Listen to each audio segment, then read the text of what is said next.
board. So even if you do vote in elections and supposedly elect citizens to represent you, they may not necessarily have the last word. And then at the state level, you have tremendous gerrymandering, which has really altered and shifted political power away from urban areas in ways in which you could have a majority Democratic vote or liberal vote, and it just doesn't make any difference, right? So I want to start our discussion why we need to reimagine with a profound understanding of both economic failure and political market failures, and then ask what civil society can do, right? And I'm less worried about sort of grass tops civil society. We know they follow the leader, right? I'm more interested in seeing what's happening at the grassroots civil society and how they're trying to build a shared economy. That's sort of the setup that we're looking for. But to sort of put this in visual form, right? Road imagining says, in the late 1960s, how do I bring Detroit back? I build a Renaissance Center, right? Well, how well did that work, right? Look at the 1980s, 1990s. And we didn't learn anything, so Road Imagine now is going to give me Gilbert city within a city, right? This Crystal Palace. And I'm going back to the same kind of rote formula. There's a wonderful phenomenon in the South Pacific Islands called cargo cults, right? Has anybody heard of cargo cults? And I'd be shocked if anybody had, but a few hands go up. So in World War II, right, the US military had to put airstrips down in tremendous number of these remote islands where people had never ever seen a Westerner, never seen an airplane. And after the war, they just simply ripped those all out. Right? So you're trying to think, what was in the psyche of the South Pacific Islanders? And it produced these cargo cults, right? And I say this was all sympathy for the South Pacific Islanders. It makes a lot of sense when you're in that worldview and mindset. But what you saw when anthropologists went back there was all these efforts to create these bamboo airplanes, right? And to create these rituals around the bamboo airplanes on the notion that if you created the cargo and you worshiped the cargo, then the planes would come back and they would have all of the sort of trinkets and canned foods and other things that the cargo was associated with when the military was in presence. Right? And here we have in a third world country, we laugh at that. In a first world country, we would never do that. Well, I maintain that in every major city in this country, you have an active cargo cult. Right? And we actually have 3 of them in Detroit. Right? So the new cargo cults we have are called stadiums. Right? And the notion for 50, 60, 70 years is that if we build a stadium and we worship the stadium and we pray to the sports gods, then all of the economy will be solved. Right? But it has that same notion of that rote imagination. It has that imagination of saying, I'm going to do the same thing over and over again, even though the empirical evidence says it doesn't work. Right? And that's where I'm saying we need to start reimagining, and that's why we have these 4 wonderful guests with us tonight. I'm going to bore you with one other perspective, then I'm going to shut up and sit down and turn the mic over. But to say that the international community hasn't done the same thing of rote imagining. Right? So if you go back to the early 1980s, and I love this now because all my students don't remember Ronald Reagan or Margaret Thatcher, and that's true here. You read about them in history books. You had this notion of Reagan-Thatcher economics, right? And that was at the domestic level. But you also had what they called the Washington Consensus, neoliberal policies at the international level of the World Bank, the IMF, and the US Treasury Department forcing the same policies. And the policies are things that you would read in every single Republican platform for the last 60 years. I have fiscal austerity. I want to privatize and deregulate. I want to shrink the size of government. I want to cut spending and cut taxes. And then in Detroit, we had the bankruptcy plan of adjustment, right? And in some respects, that was the coup d'etat. That was the complete fulfillment of the sort of Reagan-Thatcher economics coming to Detroit in this complete form of austerity. And the United States would call that various forms of conservatism. That's what conservatives think, right? Internationally, we had the same thing. The World Bank forcing on third world countries and middle-income countries the same austerity package. Austerity, privatization, shrinking government, cutting spending, cutting taxes, and we call it structural adjustment. Not the bankruptcy plan of adjustment, but structural adjustment. And that goes under the label, it still does, for those that are reading in those areas, of neoliberalism, right? And you see the inherent confusion of saying, how can neoliberalism and conservatism be the same thing, right? And that, again, labels and things can get confusing pretty quickly. The key difference is, though, that in the international realm, people fought back, right? Entire countries fought back, and there was resistance, right? And that means that in the international realm, you've had at least 2 or 3 decades of creative thinking about alternative economics that has not happened in the United States, right? So I'm going to share you kind of 3 lessons from that before turning it over to a very local level. So we're going global now to the local level of shared economies. One lesson from the human capacities movement of Amartya Sen and Martha Nussbaum and others is that the best way to get economic development is to invest in human beings as human beings. right? And if you invest in them not as human capital, not as sort of widgets that go out and make cars, but human beings as human beings, not just when they're young, but for the entire life cycle, that's the best way to get economic development, right? So keep that idea with you, right? We're going to sort of think about reimagining and not road imagining. Another lesson, and this comes out of Why Nations Fail, is that the countries that have grown the most historically have had both political and economic inclusion. Right? So think about that. High degree of political inclusion, high degree of economic inclusion.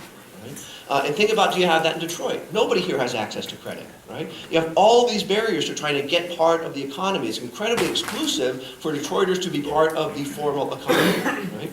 And then go back to my political market failures. Right? They'll just take democracy away. Right? Even if you do vote, it doesn't necessarily make a difference. So we've got to flip that on its head and think, how do we get people more engaged in politics? How do we get people more engaged in the economy? And that itself is a better prescription internationally for economic development. And the final thing from this incredibly leftist group called the OECD, and that's a joke, right? This is sort of all of the developed countries, right? They put out a report that shows what your common sense and many other economists would say, that if you actually decrease income inequality, you get more growth. Right? Decrease economic inequality, you get more growth. Right? So from an international perspective where there has been resistance, you have a lot of lessons to say how we can actually be thinking different, reimagining instead of rote imagining for the economy. Right? That translates for tonight into these wonderful experts we have here to think about how that plays out at the local level. So we have somebody that's going to talk about the Community Benefits Ordinance and how it can change traditional models of economic development in a shared economy looking at community benefits. And I have to say for Halima, when I got your email and you talked about traditional ways of organizing, I talked about traditional economic models. I just sort of put these all in quotations because Halima is going to take us back to real traditional notions about how people take care of their needs, right? And have a whole bunch of different set of models about we can range social obligations to take care of our needs that might include time banks, might include swaps, might include gift circles, collaborative processes that don't look anything like a market transaction. Right? So we'll sort of learn about the innovative things that are happening in a shared economy on that dimension. And then we have Karen Brown and Gregory Hicks who will be talking to us about the food co-op, but putting the food co-op is coming out in a much broader perspective about co-ops as a different way of creating a shared economy. Right? So I'm going to pass the mic first to Amina, and then to Halima, and then we're going to share the time with Greg and Karen to tell them about the wonderful work that you're doing and how you are helping to reimagine shared economies in Detroit. So Amina Kirk from the Detroit People's Platform.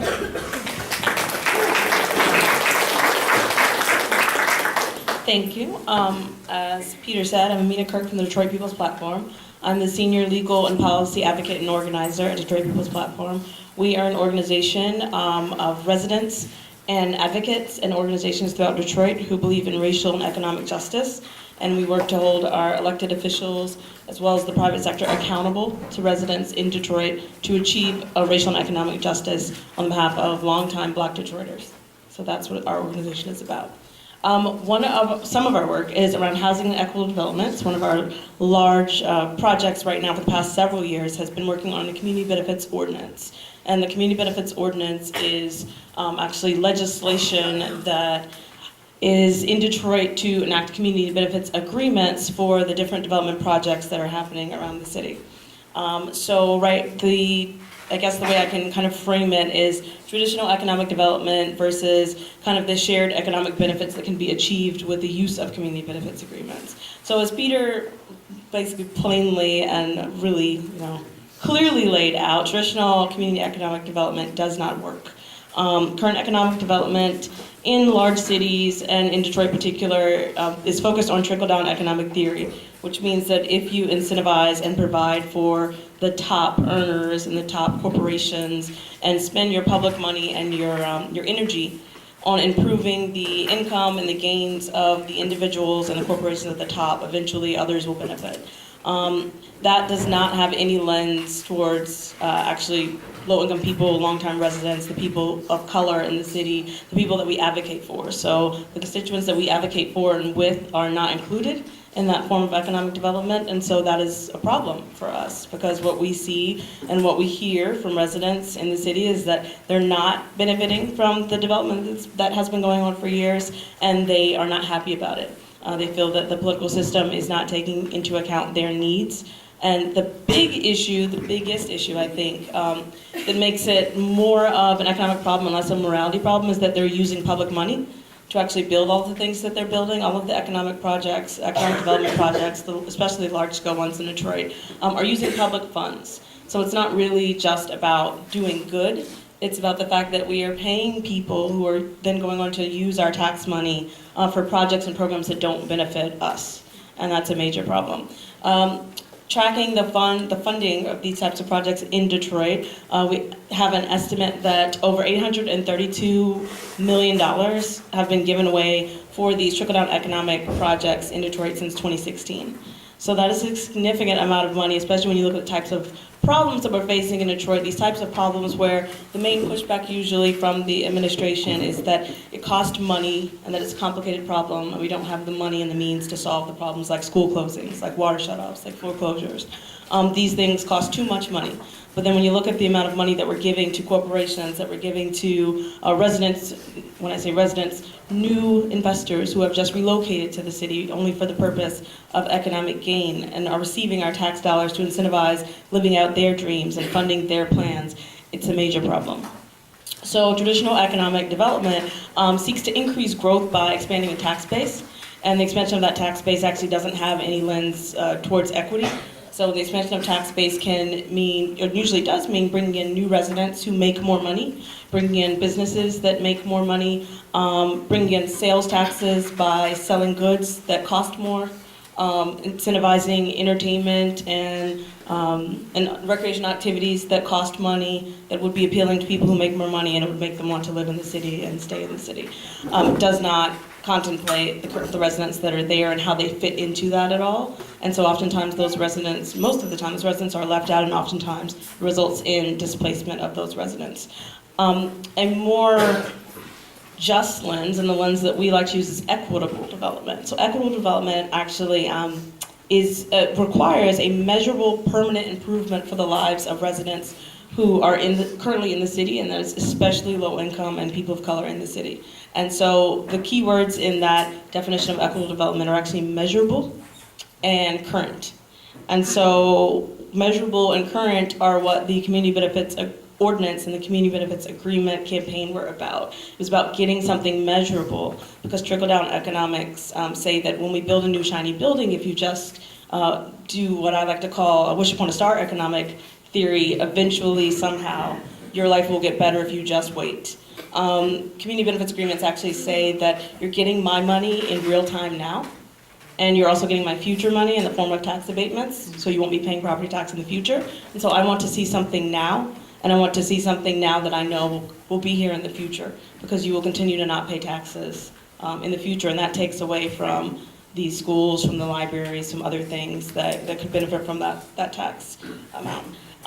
Right now, we do have a community benefits ordinance. There was an enormous grassroots campaign that was waged over several years in Detroit. Residents got together and got thousands of signatures and put it on the ballot in 2014 to say that they want a community benefits ordinance, which requires that these projects getting their public money actually have to sit down with community and have to come up with some community benefits, some concrete community benefits for the residents in exchange for that public money. That ballot measure was met with an opposing ballot measure that was heavily funded by corporations and by interested parties to corporations, and they went head-to-head on the ballot. Very similar language, very confusing language. It's a very well-funded opposition campaign, spent over $1 million fighting the grassroots ordinance in the form of marketing and door knocking against the grassroots community-led, community-drafted ordinance. And unfortunately, money talks, and that ordinance won. However, it did not win by a landslide. It won by less than 15,000 votes. And the grassroots campaign was people out talking to their neighbors, door knocking, speaking in their churches, speaking in their schools, speaking in their community centers, and talking to each other about what was going on and how things could go differently if we had this ordinance. So the current ordinance, unfortunately, because it was the opposition ordinance to the grassroots ordinance, it left out some key elements of the grassroots ordinance. And so some key elements of a community benefits agreement are inclusivity, which is the community is included And that does not mean community outreach, does not mean getting people together in a room like this and just letting them talk. It means you take back what they talked about and you actually implement that in the development. You use those ideas to shape the development, to shape exactly what you're building and how it's going to function. It includes accountability, and that accountability would be for the government officials that are making decisions with tax dollars. So you would say that the government officials that are getting paid by us first and that are using our tax dollars second, how are they using our tax dollars? What are they doing with the money that we have, giving them responsibility to take care of? And so they have to be held accountable but by the community, and that means letting the community have a say in how those tax dollars are going to be used and how that project's going to look. And then lastly, enforceable against the developer. So if the developer refuses to come to the table in good faith and actually give community the things they're asking for, then he doesn't get the public money. And if he comes to the table and says yes, but then goes back on his word, then that public money can be what we call clawed back, which means he has to give it back. If he got land, he has to give it back, or he has to pay the price of the land.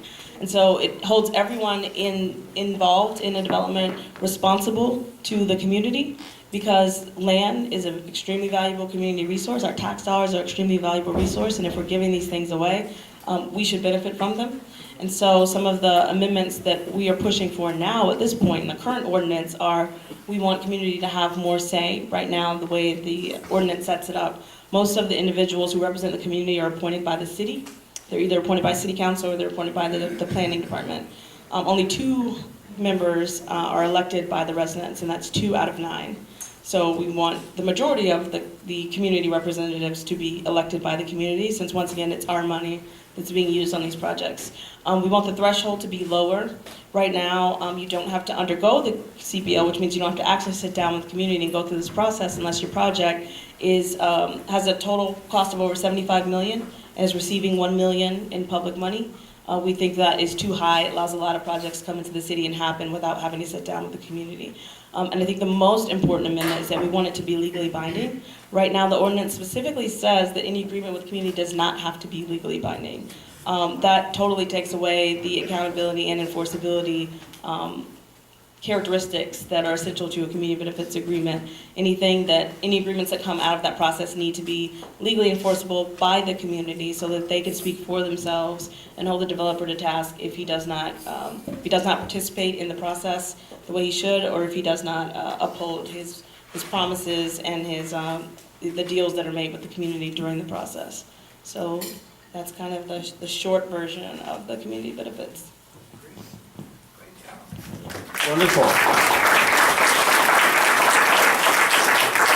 And the format really is designed to leave a lot of time for your questions and discussions. So thanks for such a succinct but powerful presentation. We're going to test the power of the cord. So this is how cozy the panel can be together. So I would say artist, activist, author, and somebody who's worked in many organizations, including the Center for Community-Based Enterprise, Halima Cassells. Thank you. All right. Good evening, everybody. I have to say that I am overwhelmed and full of gratitude that so many of us are sharing this space tonight. Thank you, Amina. I truly support the work of Detroit People's Platform and all of your work, and really appreciate it. I have to admit, I'm a little bit intimidated by all of these faces. So I want to do a little exercise real quick. I'm going to make everybody feel a little awkward. Please look at someone you don't know and just look at them in their eyes. Find them from across the room. Find them. Just look into their eyes. Yep. Okay, great. So, I hope we're all a little bit awkward now. And the funny thing is, even though that person that you just looked at, you have yet to really meet, if you talked for probably about 5 minutes, you would find something that you have in common with that person. You would find maybe that you have a need that's in common, or a affinity, something you like, or, grew up something, right? And I just think that as humans, our nature is to be in community, it's to be in groups, it's to kind of move with each other and see how we can support each other. And I think that's a stark contrast to what many would have us believe is like the root of why we live in cities or in units and move around. Because, right, like let corporate media tell you, it's kind of all about like moving things and transactions and who has what. And I really do believe like the basis of everything is about like how do we meet needs. And if we look at the word economy, it's all about like home. How do we take care of home? How do we meet needs? And we've been answering this question as humans for millennia.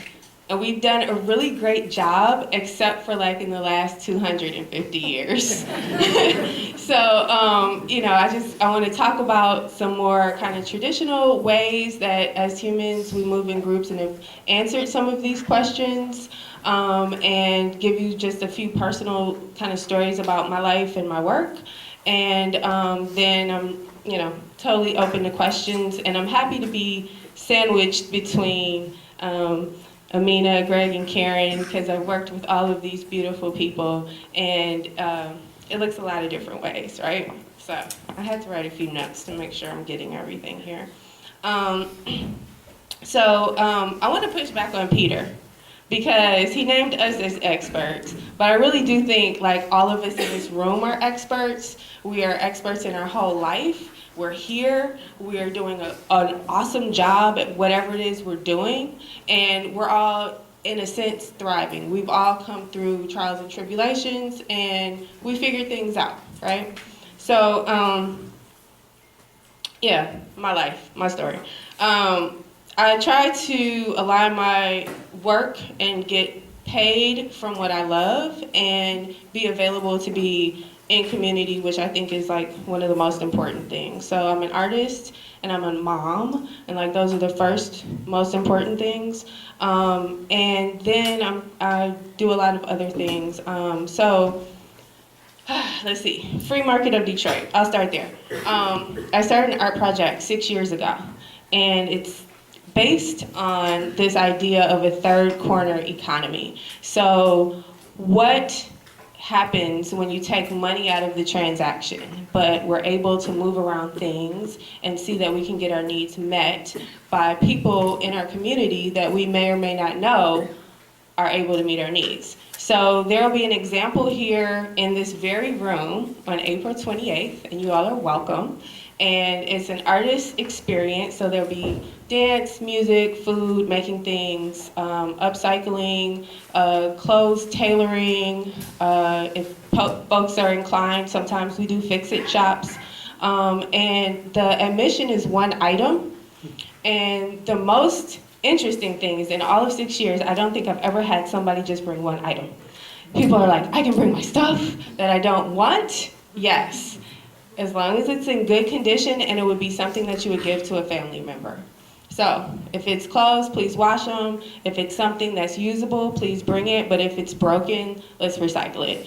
But yeah, bring it on, and we get so much, and so many people are so happy because they're like, oh, I don't have to buy this thing. I needed baby clothes. Or, you know, wow, I can't believe somebody's giving this away. And then it's also really beautiful to see like a person in the room who's just set something down, and they're like so happy somebody else like wants their stuff. And then they start a story, and then now it's like I have a piece of this person, and I go home and I might see them in the store, and you know, it's like a story sharing, community building, as well as keeping money in our pocket, keeping stuff out of the landfill, moving stuff around, and then maybe even tailoring it or turning it into something else that's even more functional for the new owner of the thing. So that's the Free Market of Detroit. That's one thing that kind of started out of like a need for myself. I'm just gonna shout somebody out in the back of the room. There's somebody here from EcoWorks who brought me to their school. Thanks, Jordan and Josh. And yeah, there's gonna be like 5th graders organizing one on the west side at the end of this month that I'm very, very happy to support. So that's one thing. I also love gardening. I'm a part of Keep Growing Detroit, and I'm a huge advocate for getting together and just, if it's very small, just practicing growing something. Keep Growing Detroit is pretty much an informal co-op. You pay in $10 a year, you get seeds, transplants, as well as opportunities to work in other people's gardens, as well as potlucks where you can decide on what's going to be the seeds for the next season, as well as getting to know people and just having the experience to take a little bit of just a little baby step into like a little bit more freedom, because now maybe you have an apple tree and you know how to prune it, and a little bit more money in your pocket and part of the process of being a part of your own self-sustainability. As Peter mentioned, I'm also a part of Center for Community-Based Enterprise. We help to incubate, support co-ops and business structures that have democratic ownership. And why is that important? For me, it's most important because it's all about how do I value another person, as everything they bring to the table, as a vote that's equal to mine. It's not a hierarchical situation. Yes, it's a business and money is at the end of the day, but it's really about how do we build and relate to each other in different types of structures where they're much more equalized. I've also worked at Insight Focus Fab Lab, which is a community fab lab on the east side of Detroit. You can check it out. They have community hours where basically you can do rapid prototyping. Hey, I want to make this thing. We have a bunch of machines, and there's people there like myself that'll help you get trained and know how to use them to make whatever you want to make. Why is that important, especially for me, is to know that I don't have to buy a thing. If it's not at the SWAP or the Salvation Army or at Recycle Here, well, maybe I can just make it. Little baby steps towards freedom. That's kind of where my life is moving me. And then, when you operate in, I've made maybe some money before I came out to become a teacher. But then I went on a very conscious kind of like, I want to divorce myself for money. So when I first moved back here, I made less than $10,000 in a year because I was only doing projects that I was totally in love with, and I was doing a lot of stuff for free. So again, like, why is this important? Because you realize like the assets are within our community with the people that we know that love and respect us. How much can we share? How much can we build? And like a daily practice. So although those are things that I do in my like professional life, like in real life, let's see. A community member who's very instrumental to this space, her name is Sawatu. She is right now wrongfully incarcerated. So we've been organizing to figure out how we can support the family as well as get her out. She is a longtime environmental justice activist and housed right here in this space for many years. In the midst of like real life happening, how much community is around you is like so important. And on April 12th in this room, we'll be doing letter writing, as well as with all the organizing and the family members. People are saying, hey, this is bigger than just this one person who we love, who's a part of our community. How do we help make a lift in the whole system? How do we advocate for reform and mandatory minimum sentencing? How do we look at how plea bargaining is handled during the system?